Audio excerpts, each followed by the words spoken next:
In ancient Greece, nature was not merely a backdrop, but a divine symphony. The Greeks believed forests, rivers, and winds were alive with musicality, orchestrated by gods and nymphs. Pan, the half-goat god, embodied this harmony, his flute echoing the whispers of reeds and rustling leaves.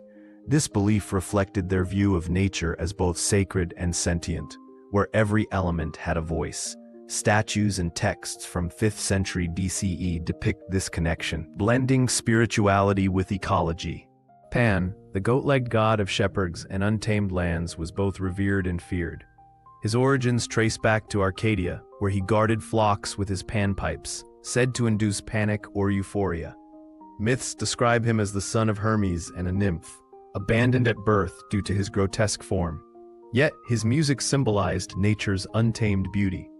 Artifacts like the 4th century BCE Pan of Pella statuette depict him mid-dance, embodying primal energy and pastoral freedom. As Pan played, nymphs, dryads of trees, and naiads of waters emerged to dance.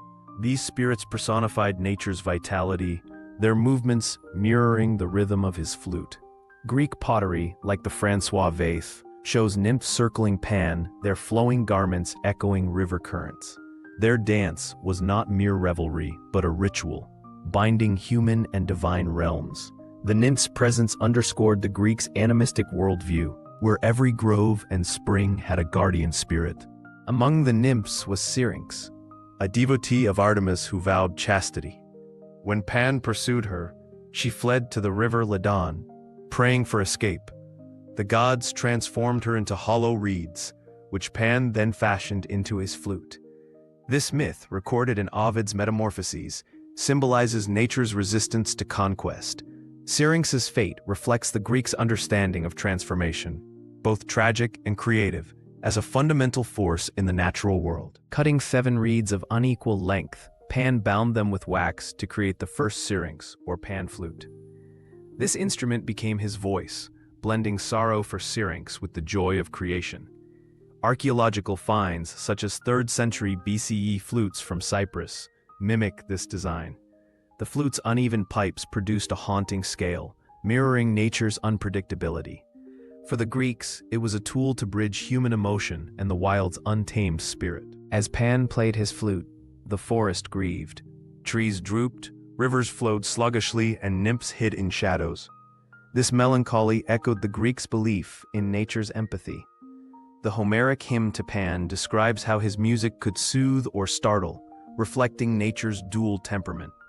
Even today, studies show plants respond to sound vibrations, a scientific echo of this ancient intuition.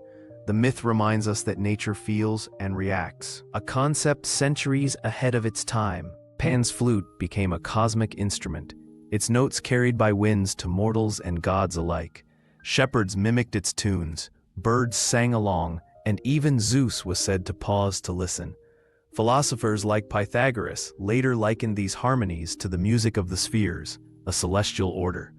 The flute's legacy endured in Greek festivals, where pipes invoked Pan's blessing for fertile lands. His music symbolized unity between chaos and order, human and divine. By the Hellenistic era, Pan symbolized nature's omnipresence, his name falsely linked to the Greek Pan, all. Temples featured his flute in reliefs, and rural rites honored him to ensure fertile flocks. Even after Christianity demonized him, artists like Michelangelo kept his image alive. Today, ecological movements revive Pan as a mascot for wilderness. His myths remind us that nature's music, though often ignored, persists, a call to listen before it fades like Syrinx's reeds.